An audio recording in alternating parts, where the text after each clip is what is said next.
अगर भाषा विज्ञान वाली समझ में आती है तो अवश्य ही हमें वैज्ञानिक आधार से बात को समझना चाहिए। इतना तो मान ही सकते हो कि मनुष्यों के अंदर कोई शक्ति, कोई पावर, कोई चेतना, कोई एनर्जी, कुछ ना कुछ तो है जिसके जाते ही शरीर जड़ हो जाता है।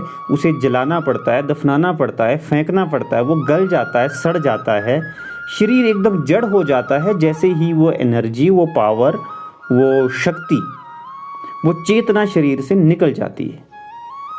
अब कोई तो वो पावर है, कुछ तो वो शक्ति है, कोई ऊर्जा तो है। अब ऊर्जा चाहे ब्रह्मांड में है या अपने पिंड में है, लेकिन वो ऊर्जा है, वो शक्ति है, वो एनर्जी है। अब जैसे ये शरीर से निकली, शरीर जड़ हो गया। और इस ऊर्जा का जो सिद्धांत है, इस शक्ति का जो सिद्धांत है, वो क्या है? वो सिद्धांत मैं नहीं दे रहा हूँ, वो विज्ञान ने दिया है।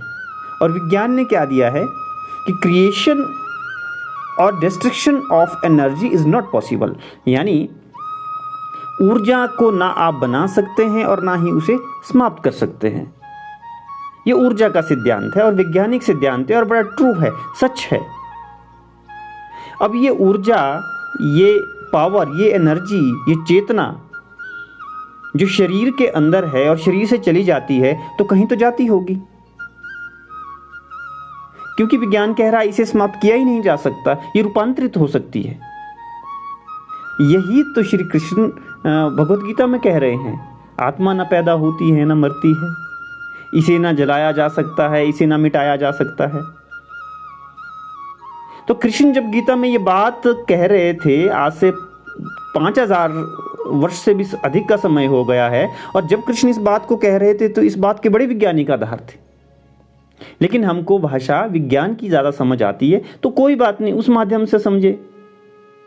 कृष्ण कहते हैं कि आत्मा ना पैदा होती है ना मरती है, तो कहाँ जाती है? ज़रूर कोई दूसरा शरीर ले लेती होगी, क्योंकि विज्ञान भी तो कह रहा है कि ऊर्जा ना खत्म होती है, ना इसे मनाया जा सकता है, ना ये पैदा होती है ना समाप्त होती है, तो कहीं तो जाती है।